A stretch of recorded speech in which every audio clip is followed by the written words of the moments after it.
So welcome to episode 3 of Team ORCC 23, and in the last couple of episodes you followed us as we got our bikes checked, fit and the suspension sorted, ready for a full season of racing.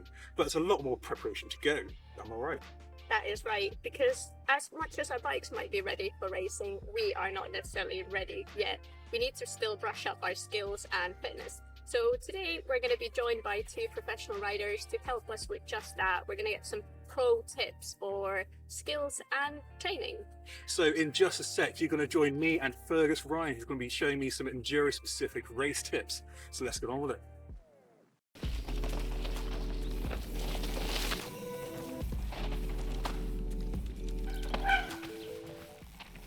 Alright, so this is Fergus Ryan. He's been racing for about 12 years now, and he's going to show us 3 tips on how to ride a bit quicker. So Fergus, can you tell us a little bit about yourself? Yeah, so as I said, I'm Fergus. I've been racing bikes for 12 years, and I've been racing in the Enduro World Series for about 7 years now. Yeah, I'm going to show you a few different things. We're going to look at body position on the trail. I think that's quite important for like how you fatigue over longer trails, like especially on those EDR circuits. They are like super long trails, and fatigue is a big point on how you go fast. We're also going to look at endo turns, because that's not something we get in England particularly, but certainly out in Europe and things like that, they're really tight turns and it's the fastest way to get around it. And then finally, we're just going to look at a bit of line choice. Again, line choice is key for carrying speed, and average speed wins the game. So yeah, we're going to look at some good stuff and hopefully help you get a bit faster for the race season. All right, let's get on with it. Let's do it. Nice, let's go. This is one of my training trails. It's really good for looking at body position. It's a bit longer and it's got a few straighter sections. So yeah, with body position, you're looking for a low center of gravity, but also you're looking to give your legs and your joints the longest possible chance to recover over in certain sections of the trail. So what we're going to look at is you're entering body position through technical sections, but then looking to snap out of that technical body position into a more relaxed stance when we then go down the trail. Why is this particular trail good for body position? So this trail's got lots of rough sections, and then it's got some technical sections into then longer straights, and it's over those longer straights we're looking to find that good position for recovery, but then also in those technical sections finding a stance that's active and gives us a really good balance and stability. So it's looking at both body position through those technical sections, which has got lots of, but then what's nice about this trail is it goes technical into a nice straight where we can then practice snapping out of that sort of active position and into a more recovered stance.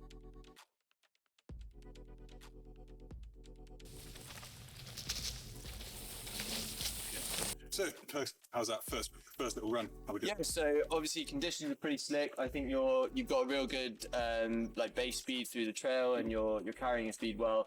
There's definitely some bits we can look at. Firstly would be just getting your chest and your elbows out a little bit more, just getting your body position that much lower. It's just more stable position, body weight and everything is a bit lower on the center of gravity. Okay. And then what we're going to look at is just bringing your legs up that little bit more. I think that's just going to give you a little bit more leg travel, just giving us more suspension, a little bit less fatiguing, but also that's just going to give us a bit more respite throughout the trail. The lower we are, the closer we are with our chest, the more movement we'll have in our arms from left to right. Okay. Makes us more dynamic in corners, in turns, and just more reactive. We're just in a much more ready stance to absorb impact. Okay, cool. So yeah, we're going to have a look at that. I'll give you a quick run through, a little bit exaggerated, but hopefully you'll see where I'm coming from, and then we can run it through again and see if we can make some improvements, get you a bit faster. Nice, so we're looking for lower chest and straighter legs. Yeah, lower chest, keeping that line of sight on the trail, looking up, but just keeping that chest a little bit lower, closer to the stem. It's just a more racy stance, a bit lower. You see the Frenchies do it. Yeah. A lot of them, they are just past masters at it. So yeah, if we can try and get into that position, we're just going to be in a much better place. Cool. Well, let's see how you can do it and get some tips. Let's do it. Keep that line of sight ahead of the trail. Elbows out, keep that back straight, and then that's where we want to be, and we want to keep those legs slightly up. Cool. It's going to give us that nice body position. It's going to help you load the front. You're going to get more front end grip, and then from here we can just be really dynamic. We can lean the bike, and then you can keep your body and your head dead straight. Cool. So, yeah, it's going to help. If you think about the trail as a whole, it's going to be really hard for your brain to like negotiate that all the way through and stay clean. So if you break the trail down, you can be like, right, okay, I'm through the first 4 corners, 1, 2, 3, 4, done. Next 4 corners, and you break the track down into short sections, and then that's just going to help you process the trail and just go that little bit faster because you're just ticking off in your head those little bits of track. Wait, it's free. Yeah, exactly. Let's try to lean some bike a bit. Let's do it. A bit more lean, a bit more zest on it.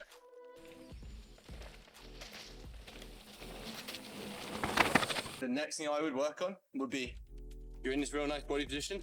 What we're doing, instead of leaning the bike with our arms, we're leaning. Okay. And now leaning's fine, but you need to initiate the turn. It's like initiate the bike lean, then follow around with your hips or whatever. But ideally, we're looking to try and keep that body and that head as like static as possible throughout all the movement. And then letting our arms and our legs do all the work in terms of traction and following the trail. Yeah. The problem we have is as you fatigue, elbows come in, eyesight drops.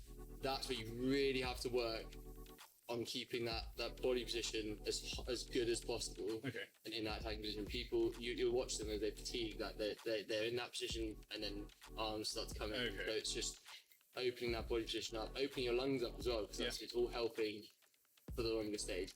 I know we don't have the longest trails here, but it's perfect practice because they're short stages. We can just practice that really well.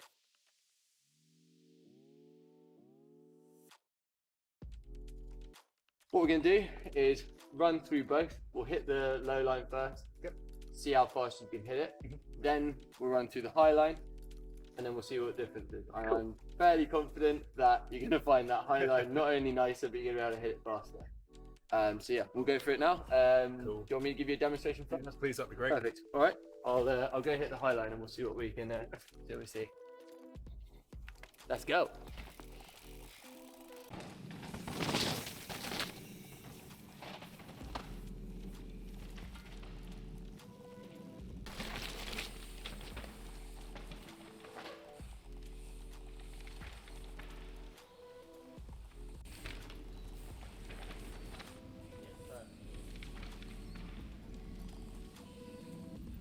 Still good? Yeah, body position's real good.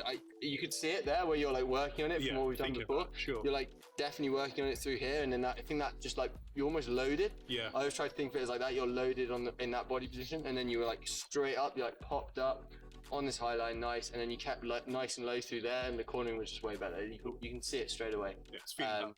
Yeah, it's gonna be one of those things. You're gonna have to keep working on it. It's like nothing we're working on today is going to be like straight away going to be faster, but it's something that you can always be thinking about, and you're trying to turn that thinking into autonomy. Yeah. And that's where we're going to start, really seeing like the time drops off. Cool. When your brain can stop thinking about it and you just do it.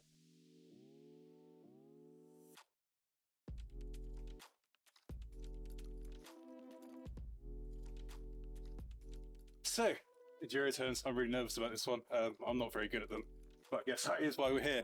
So, what are we doing? Yeah, so this is like a little training ground I've kind of cut in, perfect for practicing enduro turns. So an enduro turn or an endo turn is you're coming in super tight, often no support, no berm, and it's normally sort of over 90 degrees, and it's essentially a nose pivot, more of a trials move, but it's a super fast way to come into a corner, pop yourself around, get off your brakes and get out of the corner again, instead of trying to like corner it awkwardly, which usually ends up with your feet off.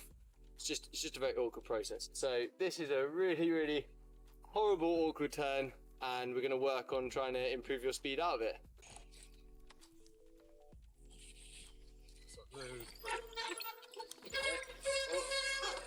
That's the start. As you say, you locked up then, the back end did come up. Yeah, just trying to give it that, like, as you lock up, pop. Cool. Lock, pop. So, perfect, there you go. So, you got the swing, it's just getting more swing on it. So more hip pivot and it'll come around. That was cool. the one. Let's go.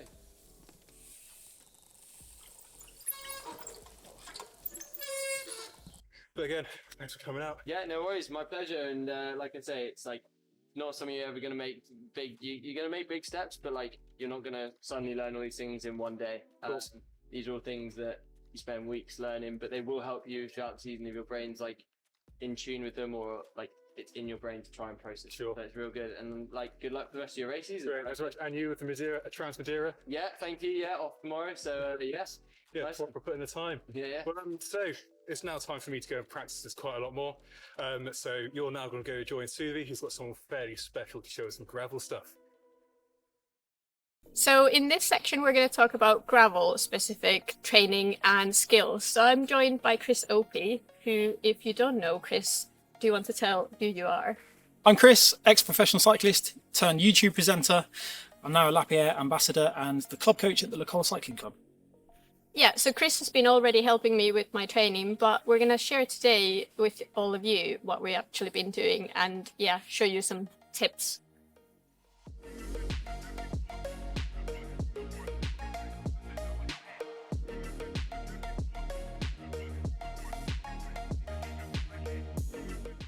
All right, so before I joined Chris on the trails to learn some new skills, I wanted to talk you through the North Road kit that I'm wearing. So I am wearing, it's getting to summer, but it's still a bit chilly. So I'm wearing the Fahrenheit women's jersey, which got plenty of pockets. And I am wearing the Fast women's shorts, which I have really liked. They've got kind of no proper gripper here, so it's been very nice to wear. And then wearing North Wave shoes and socks as well. And that is my outfit for the day. So the final item that I had with me in case it is going to start raining is this rain skin shield 2 jacket. It is in case of bad weather, as the label says. So yeah, just a simple rain jacket that I can throw on if I get cold or if it starts raining. And now I'm good to go. Gonna join Chris. No matter how well your bike fits you and how well you set it up, some of your racing success will be down to your fitness. We've already set up our bikes, me and Liam, but training is now the next goal for us. Chris, if I'm someone who is completely new to gravel racing, what should I be really focusing on the training? You've already created me a training plan, so I know kind of what you put in there. But do you want to explain what gravel specific training would I be doing? Yeah, so I think the most important thing is to look at the event that you're focusing on. Yours happens to be a multi-stage event. We know that it's going to last for more than one day, meaning that you need to build up a good aerobic base, so improving your aerobic capacity and your ability to ride for a prolonged period of time. You've also proven already this year you can indeed ride for 7, 8 or 9 hours without too much difficulty and recover well afterwards. So that puts you in a really good position moving forward. Moving forwards then, you would look to tailor your training to become more and more specific towards the event. So the closer we get to the date of the event, the more specific your training will be to that event. So if you have 3 days of around 70 kilometers of riding, you need to make sure that, let's take an average speed of around 20 kilometers an hour, assuming that the terrain isn't hugely technical. Mm-hmm. You need to make sure that you can ride for 2.5 to 3 hours each day without too much difficulty, recover from that, and then go again the next day without feeling too fatigued. Also, because of the demands of the event that you're riding, including e-bike, you're going to need to learn to ride with the bike and become an operating system with the bike. So you want to learn to ride at the correct cadence so that the battery and the motor can efficiently deliver the power without draining the system too quickly. Mm-hmm. Therefore, battery management of yourself, your own body, but also of the bike is going to be really important and something that we can integrate into your training with cadence and things like that. Yeah. And it's been my first time ever doing a structured training plan, and it has been fun to do something specifically on the e-bike, and it's really helped me to have the assistance because I've been able to do, like you were saying about the endurance, building, what did you call it? An aerobic foundation, an aerobic base. I think it's called lots of different things these days, but essentially it comes down to your ability just to continue exercising. Yeah, and it's been really, I usually go too hard on my training sessions because I don't know, but the assistance when I can turn it on, it's really helped me to do that kind of low heart rate, just really steady ride. So yeah, that's been good on the e-bike.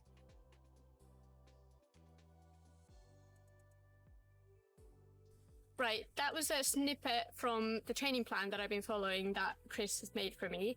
There's some quite varied sessions there that I've been doing. Chris, what are those key sessions? What's the aim in those? Okay, so what you saw just then was the 20-second sprints. These are really good, especially at high cadence, aiming for a cadence of 150 to 170. It's meant to be really good for muscle activation, recruitment, and your neuromuscular pathways, which helps to create a more efficient athlete. which is really beneficial, you also want to be able to recruit as much of your muscle at any point in time on the bike. It's beneficial to forward trajectory, full stop, and it will help make you, as I said before, a more efficient athlete. So they're really important for that. It's one of my favorite sessions personally, something I love doing. Then we have to look at the demands of gravel. Gravel inevitably has longer climbs than when we ride on the road in the UK. In the UK, we don't have a huge amount of climbs over 12 to 20 minutes. But on gravel, because the surface is so much slower, these climbs can double in length really quite easily. So you want to build towards having those longer intervals at a sustained aerobic power. So 12 to 20 minutes to 30 minutes, where you're riding at a sustained good cadence, which helps pair with the battery and the motor working the most efficient way possible. But also helps tailor your sessions to the demands of the event, and helps you as the athlete adapt to what you're going to encounter on race day. And then also, just to really make sure that you're as fit as you can possibly be, trying to increase your VO2 capacity by including 2 and 5 minute intervals with a similar work to rest period as well. Yeah, it's been fun to try all these different sessions. And I do think the 20-second sprints, they are my favorite as well. It's a short period of effort. Right.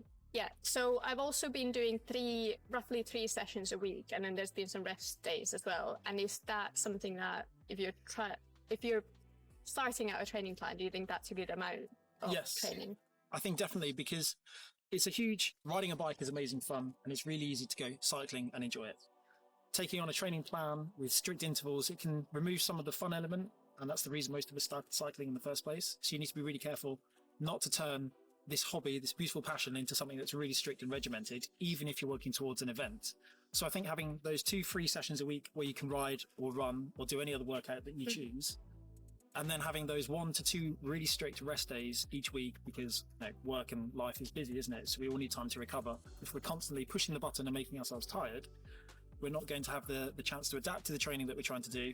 We won't recover and we won't become stronger. So those rest days are probably the most important part of a training plan. Yeah. And it's really helped to have Chris, like you asked me in the beginning, some questions, so having a coach to help you with us. It was really, really good that I could tell you what days I can do to fit it around my work and my schedule specifically, whereas if I made a plan for myself, I would probably just wing it and not really stick to it. So it's really helpful that someone structures it for you. So yeah, we've covered training, and that can be the same for all cycling disciplines. So you could use a gravel cycling training plan for road racing. But road racing and gravel racing are quite different. Obviously, gravel is off-road, and it can be quite shaky. So that requires more skill. What are the kind of top skills that you think someone should focus on when they're riding on gravel? So I think the major difference between the road and the gravel is the grip, the level of grip you have, and the fact that it's changing much more frequently on gravel. Like today, for example, it's quite wet. It's going to be really quite slippery in places. But then on other days when it's dry, you have a lot more grip, but you should still expect to slip and slide. I said earlier, riding on the road, you have an absolute level of grip. You go past that level of grip, you're probably going to slide off. On the gravel, you're kind of always searching for that level of, where is the grip? Am I going over it? Am I coming back from it? And doing that educates you how much grip there is all the time. So you'll have braking opportunities to see how much grip you have. You just lock up the rear brake just to try and judge how hard you can push it into that next corner. And the same comes to climbing. If you're climbing a steep technical trail, you want to make sure that you're not using the bike necessarily in its highest level of assistance and getting lots of wheel spin. That's wasting the battery and wasting energy. So maybe dial it back down to the lower modes. You're constantly trying to work out how much grip there is. And then we move on to riding over really rough terrain, like we're going to later. And on a rigid bike like I have, the gravel bike, I'll try and unweight the bike and ride over really loosely. But because you have a different balance in your bike, you have a battery and a down tube and a motor in the rear wheel, you need to maintain a little bit more contact with the surface, and you have to unweight yourself on the bike. So you're trying to suspend your ankles and your wrists and your arms a lot more than I will be. Whereas my bike will try and float, you're going to accept that you're going to have to stay in contact with the ground a little bit more than I am, and then try and ride really lightly over that ground. And I think with that in mind, you could also consider things like foam inserts in your tyres to protect your rims, so then you can run the lower tyre pressures. There's so much to riding on gravel, so much. Actually, if you're a bit nerdy for technological features of bikes, it's quite a good bit of fun to go exploring for a good setup. Yeah, definitely. I think one of the things that when I started gravel riding, like you were saying about you need to kind of bend everywhere, like I think that's one of the best tips that I got when I started, that you need to get your bum off the saddle and kind of let your body like move a little bit and not just sit on the saddle very rigidly. But yeah, you don't have the suspension of a mountain bike, so you have to bend somewhere else. And yeah, what you said there is really important actually. Having your bum off the saddle is really important because that will change your center of gravity. If you're perched on the saddle, most of your mass is actually quite high, whereas as soon as you elevate yourself off the saddle and you're floating, your center of mass drops down towards your pedals and you can drop your heels, and that can help create that lighter flow that you're looking for. Yeah. Cool. Well, we're going to go find some bits on the trails that we can demonstrate some of these tips on next.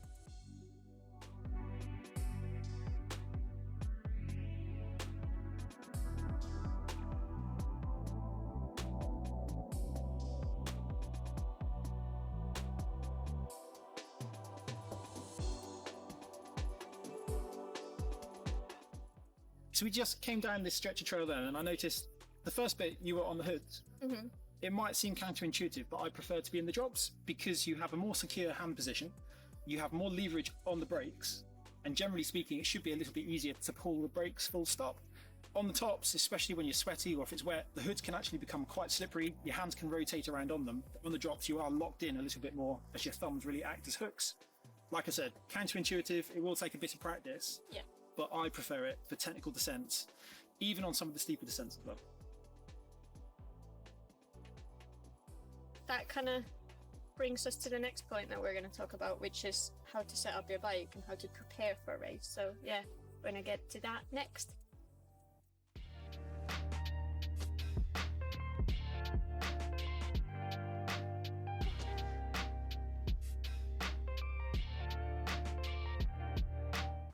So we just rode over some routes, and they're probably, I told you, they're my least favorite obstacle when you're riding gravel, because gravel can be really anything in the UK, let's be honest. What is your top tip for riding over routes? I think the most important thing is to try and not miss, or try and not align yourself with the route. You want to try and hit the routes as much as possible at 90 degrees. If the routes are cambered, you also want to try and square up, so you're always going over them in a direction which is least likely to take your wheels out from underneath you, because as you said, gravel tyres, once they get a little bit damp, they don't grip in the same way, do they? And they're certainly not designed for gripping to routes, they're designed for gravel. Doesn't mean we can't ride routes, it just means it's not going to be a mountain bike tyre, is it? So trying to square everything up which has the potential to take your front wheel out from underneath you. Your back wheel is almost always going to follow you through. It's a lot easier to correct a back wheel that's moving around than it is a front.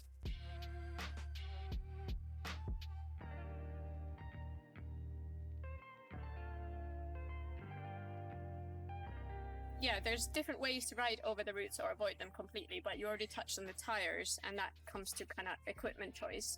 And you're really experienced in racing and doing events. What are your key things, what you do before a race or an event? What do you prepare? So I think these days events are really good at showing you exactly what you can expect on race day. They are really good at providing a route which will help you judge the sort of terrain and the surfaces you might encounter based on how much fire road is there any single track, is there any tarmac even. And once you have all of that information, you can start making a decision based on, is it 70% tarmac, which some gravel events could well be? Is it actually 80-90% single track like we're on right now? In which case you're going to need to make quite a different decision when it comes to the tyres in order to have the optimum performance. I generally prefer to choose something that's quite all around. Expect a little bit of rain, especially if you're racing in the UK. It's almost inevitable. So you have a little bit of side tread that means that you can hook up in those single track sections if it is getting wetter, but also you have a nice centre tread that helps you roll that little bit faster. So yeah, you've got all the equipment is obviously, that's part of taking the stress away from preparing for the event, but also nerves is still a part, especially I myself, I get nervous about doing any kind of events. What do you do to calm down the nerves, stress a little bit less when you're going to an event? Number one, I think, is actually accepting that nerves is good, healthy energy. It's helping you mentally prepare yourself for exactly what it is you need to deliver the best performance possible on the day. It's taken me about 25 years to accept that, and slowly I'm getting there now. Nerves are good. It's what's preparing you mentally. It's helping fuel everything inside your mind that you need to do to make sure you're on the start line with all of the food you need, all the hydration you need.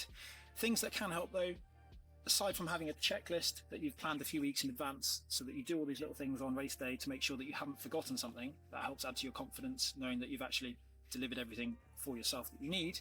Music. For me personally, lots of other people will use different sources of, not distraction, but something which helps build the mood towards that start line. So for me, music is really important. I have a race playlist which I really listen to. I can only really listen to it on a race day or on a really hard training day, otherwise it kind of wears thin. Other people use things like imagery, picturing the sort of performance they want to deliver, or picturing those opening moments on the race, on the event, just running through what it is they need to do on the day. And you'll normally find that having that focus on what it is that you're about to do will help calm those nerves slightly, because you're kind of reassuring yourself, I know what I'm doing, it's going to be okay. You can spend weeks and months training and it can all come undone on race day if you can't calm those nerves. But I think accepting that they are really important and they're a part of race day is a huge step forwards. That's a really good tip with the music. I love, like, when I'm training, I love just the boost that it gives me. So that's a really good tip. Maybe that would help my nerves as well on the race day.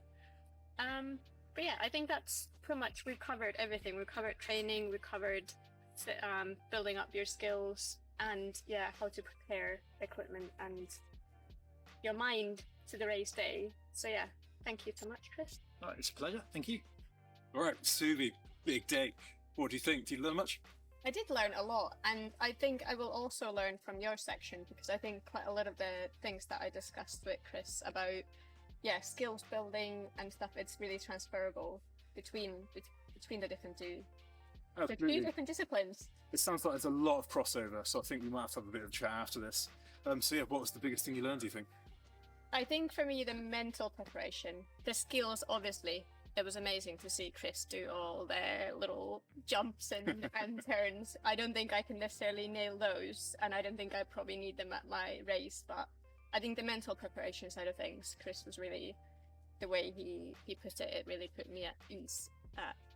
Cool. Okay. How about you? So I think, while Fergus could have taught me a lot in terms of skill on the bike, it was very much trying to find the small things, like getting body weight low, and after we filmed, I went off and rode a little bit more and felt lots more balanced just by getting the shoulders down a little bit. So the next episode, what are you up to? Well, I'm not gonna quite race yet. I'm gonna do a little race preparation ride to test everything that I've learned this far. But I assume you're gonna be already ready. Yeah, so I'm off to put my skills fully to the test. I'm really excited to get my bike race and just really prepare for my big race, which is in Minehead. But anyway, I'm going to be off racing the Southern Enduro. So as always, thanks very much for watching, and we'll see you in the next episode. Thank you.